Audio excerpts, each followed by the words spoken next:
सियासत में अपने विरोधियों को पानी पिला देने का दावा करने वाले नेताओं को यह जवाब भी देना चाहिए कि वो जनता को कहां से पानी पिलाएंगे, क्योंकि देश आगे बढ़ रहा है। पीढ़ी दर पीढ़ी पानी की तस्वीर भी बदल रही है। लेकिन सबसे बड़ी चिंता की बात यह है कि ये नेताओं के भाषणों से पानी प्रदूषण जैसे अहम मुद्दे नदारद हैं। सोचिए, जब भाषणों में छा जाने वाले मुद्दों की जमीन पर नींव भरने में दशकों लग जाते हो, तो ऐसे मुद्दों का क्या होगा जिन्होंने अभी तक भाषणों में कोई जगह ही ना बनाई हो। आपको आंकड़े दिखाऊंगी, लेकिन उससे पहले एक तस्वीर दिखाती हूं। चापाकल का अंतिम काल। हम सभी ने कभी न कभी जीवन में चापाकल से पानी जरूर भरा होगा, और इसे अंग्रेजी भाषा में हैंडपंप के नाम से भी जाना जाता है। अब आप महसूस कीजिए कि आपके आसपास से ये चापाकल गायब होते जा रहे हैं। कहीं नजर भी आते हैं तो उनसे पानी क्या, पानी की बूंद भी नहीं गिरती। और ऐसा इसीलिए क्योंकि ग्राउंड वाटर लेवल घटता जा रहा है। और जब ये समस्या इतनी विकराल रूप ले चुकी है कि एक वाटर सोर्स ही खत्म होता जा रहा है, तब भी सरकारें इसको लेकर सचेत नजर नहीं आती।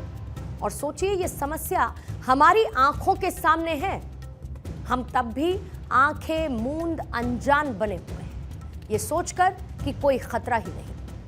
आप पीढ़ी दर पीढ़ी इस समस्या को जरा इवैल्यूएट करिए। जहां पर हमसे पहले वाली जनरेशन ने नदियों से साफ पानी पिया, उसके बाद की जनरेशन ने कुओं से पानी निकालना शुरू किया। देखते ही देखते ये कुएं भी गायब होने लगे, क्योंकि उसके अंदर का पानी सूख गया। इसके बाद आए हैंडपंप, नल आए, और वहां पर भी धीरे धीरे ग्राउंड वाटर लेवल घटता गया और वो भी गायब हो गए। अब हम वाटर बॉटल्स के जमाने में हैं, जहां पर आप कहीं पर भी जाएंगे आपको नल नहीं दिखाई देंगे, आपको पानी की बोतल ही खरीदनी पड़ती है। यानी कि हर एक बीतती पीढ़ी के साथ हम कहां पर आकर खड़े हो चुके हैं। लेकिन पानी को लेकर कोई खुलकर बात ही नहीं करता। क्या वो वाटर बॉटल्स के भी खत्म हो जाने या फिर बेतहाशा उस बॉटल के दाम बढ़ जाने का इंतजार कर रहे हैं? जो समस्या हर एक पीढ़ी में नजर आती है, उस पर बात आखिर क्यों नहीं होती है? इसका हमारी नजर में एक सबसे बड़ा कारण हो सकता है कि जिनके हाथ में इस समस्या का समाधान खोजने की जिम्मेदारी दी गई, उनके लिए तो दरअसल ये समस्या है ही नहीं। आपने कई दफा सुना होगा कि भारत में भी दो भारत रहते हैं, दो भारत बसते हैं, और इन्हीं दो भारत के बीच पानी की समस्या झूले जा रही है। एक भारत में करीब 99% लोग पानी की समस्या को महसूस कर रहे हैं, और इसके अलग अलग लेवल्स हो सकते हैं। मतलब कहीं पर कोई बूंद बूंद पानी के लिए तरस रहा है, तो कहीं पर कोई किलोमीटर, कई किलोमीटर चलकर मटका भरकर पानी लेकर आता है। कहीं पर एक लेवल ऊपर कोई पानी के टैंकर से एक बाल्टी पानी के लिए लड़ता नजर आता है, तो कहीं उससे भी एक लेवल ऊपर कोई व्यक्ति एक तय समय का इंतजार कर रहा है जब नल में पानी आएगा और वो पानी पिएगा। वहीं दूसरे भारत की तस्वीर क्या है? दूसरे भारत में 1% लोग हैं, जिसमें शायद बड़े बड़े नेता भी शामिल हैं, और इस भारत में बड़े बड़े बिजनेसमैन रहते हैं। इस भारत में बड़े बड़े अधिकारी, नेता या फिल्मी और खेल जगत से जुड़े सितारे रहते हैं। इनके यहां पानी की कोई समस्या नहीं। शावर में पानी यूं ही घंटों घंटों बहता रहता है। इनके यहां पर पर्सनल स्विमिंग पूल्स हैं, जहां पर हमेशा साफ पानी भरा रहता है। अब आप जरा सोचिए, जो इन्फ्लुएंशियल लोग हैं, जो कि पॉलिसी इंप्लीमेंटेशन करने वाले लोग हैं, वो 1% वाले भारत में रहते हैं, और जब उनके लिए पानी कोई समस्या है ही नहीं, तो फिर वो पानी पर बात क्यों करेंगे? लेकिन आंकड़े ये कहते हैं कि इन्हें बात करनी पड़ेगी, क्योंकि यह समस्या अपने अगले चरण में उन घर तक पहुंचने वाली है। यूनेस्को की एक रिपोर्ट के मुताबिक साल 2025 तक भारत में पानी की समस्या बहुत ज्यादा बढ़ सकती है, और इसका एक ट्रेलर हमने बेंगलुरु में देख भी लिया है। ऐसी आशंका भी है कि जल संरक्षण की कमी, प्रदूषण, अतिक्रमण, शहरीकरण और ग्लेशियर पिघलने के कारण आने वाले समय में गंगा, ब्रह्मपुत्र और सिंधु जैसी हिमालय नदियों का प्रवाह कम हो सकता है। रिपोर्ट में एक और बड़ा दावा है। दावा यह कि एशिया में लगभग 80% आबादी जल संकट से जूझ रही है। यह संकट पूर्वोत्तर चीन, भारत और पाकिस्तान पर सबसे ज्यादा है। CWMI की रिपोर्ट के मुताबिक वर्तमान में भारत के प्रमुख 21 शहरों में लगभग 10 करोड़ लोग पानी की भीषण समस्या से जूझ रहे हैं। देश में साल 1994 में पानी की उपलब्धता प्रति व्यक्ति 6000 घन मीटर थी, जो कि साल 2025 तक घटकर 1600 घन मीटर तक बच जाने की संभावना है। यानी कि पानी की समस्या तेजी के साथ अपने पांव पसार रही है। और आप जरा ये सोचिए कि हमारे देश में लोकसभा चुनाव का सीजन चल रहा है, लेकिन राजनीतिक दलों के मैनिफेस्टो में, उनके घोषणा पत्रों में, उनके संकल्प पत्रों में ये बड़ी समस्या गायब नजर आती है। वो समस्या जो कि पूरे देश को इंपैक्ट करने जा रही है, उसको लेकर कोई नीति बनाने पर एक मैसिव प्रोग्राम चल ही नहीं रहा। ग्लोबल पॉपुलेशन में भारत की कुल हिस्सेदारी करीब 18% की है और इसके बावजूद हमारे पास विश्व का कुल जल संसाधन का 4% हिस्सा ही है। हमारे देश में प्रति व्यक्ति पानी की उपलब्धता करीब 1100 m3 प्रति व्यक्ति है और दुनिया के पटल पर पानी की कमी के लिए वैश्विक सीमा 1000 m3 प्रति व्यक्ति है। यानी कि दुनिया में वाटर स्कार्सिटी का जो एवरेज है, हम उसके बेहद नजदीक आकर खड़े हुए हैं। अब ऐसा भी नहीं है कि आपके नेताओं को इस बड़ी समस्या के बारे में मालूम ही ना हो। खबरों और तस्वीरों को एक तरफ रख भी दो, तब भी सरकारी आंकड़े तो हाजिर है ना हुजूर। साल 2018 में छपी हुई नीति आयोग की composite water management index report पढ़ लें और इसमें यह बताया गया कि भारत में 70% पानी कंटामिनेटेड यानी कि प्रदूषित हो चुका है। 75% घरों में पीने लायक शुद्ध पानी है ही नहीं, तो गांव में रहने वाले 84% घरों में पीने का साफ पानी नहीं है। लेकिन यहां पर सरकारों के साथ साथ हम लोगों ने भी क्या किया? रेन वाटर हार्वेस्टिंग की बात उठती है, हमने क्या किया?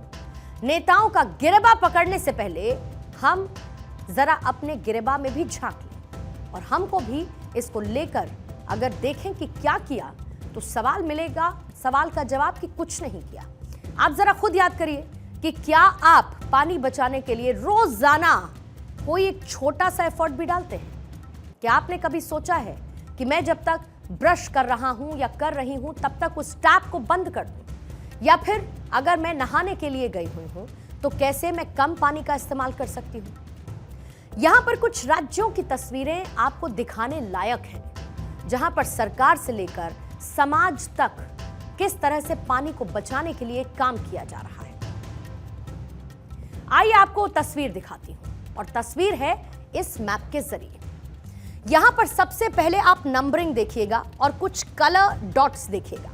अब इस तरफ इसकी पहचान करिएगा, यानी कि जहां पर आपको अच्छा प्रदर्शन यानी कि पानी को बचाने की जद्दोजहद में बेहतर प्रदर्शन करते हुए राज्य नजर आएंगे तो वो हरे में नजर आएंगे। वो कौन कौन से हैं आपके सामने रख देती हूं, जिसमें पहला, दूसरा और तीसरा यानी कि सिर्फ 3 नंबर हैं। पहला है गुजरात, यहां पर अच्छी पहल है। दूसरा है मध्य प्रदेश और तीसरा आता है आंध्र प्रदेश। यानी इस पूरे भारत के मानचित्र में सिर्फ 3 ऐसे राज्य हैं जिन्होंने पानी को बचाने के लिए अच्छा प्रदर्शन किया है। फिर उसके बाद येलो डॉट्स आप देखिएगा, ठीक ठाक 50 से 65। येलो डॉट्स में आपको कितने राज्य नजर आएंगे? पढ़ना शुरू कर देती हूं।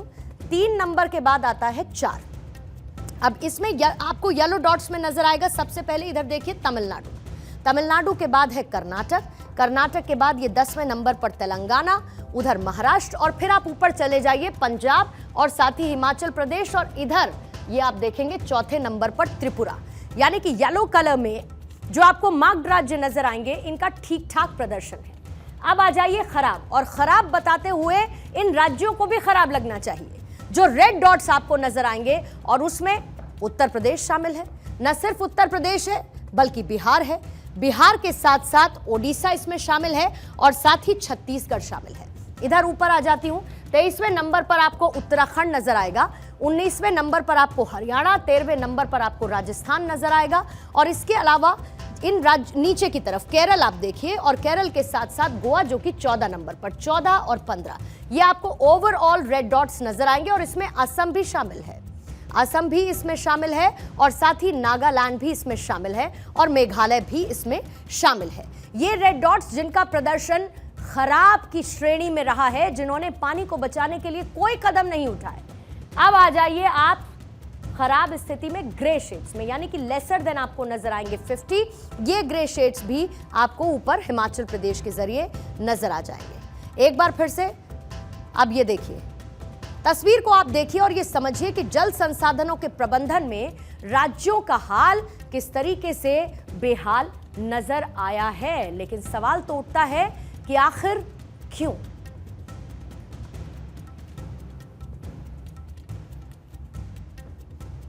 अब पानी की समस्या क्यों बढ़ रही है, इसके कुछ मेन फैक्टर्स हैं, आपको वो भी बताऊंगी, और फिर मैं सॉल्यूशन पर भी बात करूंगी। जैसे कि राइजिंग डिमांड। राइजिंग डिमांड से मतलब है कि उसकी जरूरत बढ़ रही है, क्योंकि जनसंख्या बढ़ रही है और उतनी ही तेजी के साथ उसकी डिमांड भी बढ़ रही है। इसके साथ ही ओवर एक्सप्लॉयटेशन, खेती और फैक्ट्री में पानी का बेतहाशा इस्तेमाल, पोल्यूशन, इंडस्ट्रियल वेस्ट से दूषित होता पानी, पुअर इंफ्रास्ट्रक्चर यानी कि बड़े बड़े जो पाइप्स हैं पानी के उनमें लीकेज, और ऐसे ही कई टैंकर्स में होने वाली समस्या। फिर है एक फैक्टर क्लाइमेट चेंज, यानी कि अप्रत्याशित मौसम का पैटर्न मॉनसून को बाधित करता है, जिससे पानी की कमी बढ़ जाती है। समस्या आपके सामने रख दी, समस्या के कारण की बात, अब समाधान पर आ जाते हैं। मतलब ये कि हम पानी को बचाने के लिए आखिर कर क्या सकते हैं। अ सर्कुलर वाटर इकोनॉमी, यानी कि प्रत्येक लीटर पानी की उपयोगिता को अधिकतम करना और बाहरी सोर्सेस पर शहर की निर्भरता को कम करना, यह पहला कदम जो उठाया जा सकता है। साथ ही वाटर सेविंग टेक्निक्स, खेती के लिए हम ड्रिप सिंचाई और दूसरे जो बेहतर तरीके हैं उनको प्रैक्टिस कर सकते हैं। पब्लिक अवेयरनेस कैंपेन्स, जल संरक्षण और स्वच्छता प्रथाओं के बारे में लोगों को एजुकेट करना, उनको शिक्षित करना जरूरी है। फिर इंफ्रास्ट्रक्चर इंप्रूवमेंट्स, जल उपचार संयंत्रों और डिस्ट्रीब्यूशन नेटवर्क को इंप्रूव करना होगा, तब हम इसकी बेहतरी में काम कर सकते हैं। सस्टेनेबल वाटर मैनेजमेंट, हम सभी को एक साथ पानी को बचाने का प्रयास, उसकी कोशिश करनी होगी। पब्लिक प्राइवेट पार्टनरशिप, सरकार, व्यवसायों और गैर सरकारी संगठनों को एक साथ मिलकर पानी बचाने के लिए काम करना चाहिए। कम्युनिटी पार्टिसिपेशन, जल संसाधनों को बचाए रखने के लिए सभी समुदायों को एक साथ आना चाहिए। और फिर टेक्नोलॉजिकल सॉल्यूशन, टेक्नोलॉजी यानी कि तकनीक का इस्तेमाल करते हुए पानी को बचाना एक और तरीका हो सकता है। यानी कि पानी की समस्या को अब समाधान की जरूरत है। पानी की किल्लत उन 1% लोगों के घर भी पहुंचने वाली है, जो कि भारत के 99% लोगों की पानी वाली समस्या को देखते ही नहीं, समझते ही नहीं। और इस समस्या पर अब बात करने का समय है, वरना चापाकल की तरह कहीं पानी की बोतलें भी गायब हो गईं तो सवाल करने में कहीं सूखे होंठ भी जवाब न दे जाए।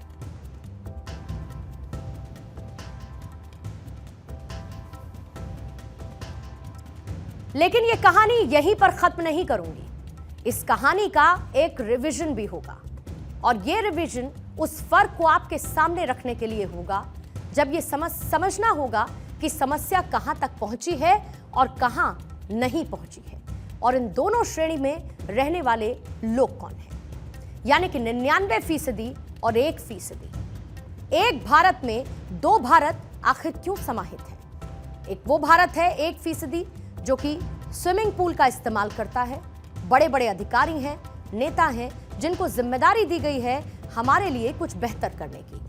और 99% वाले वो लोग हैं जो कि घटते हुए ग्राउंड वाटर लेवल से, पानी की मारामारी से और बूंद बूंद के लिए तरसते हुए अपना जीवन यापन करने के लिए मजबूर हैं।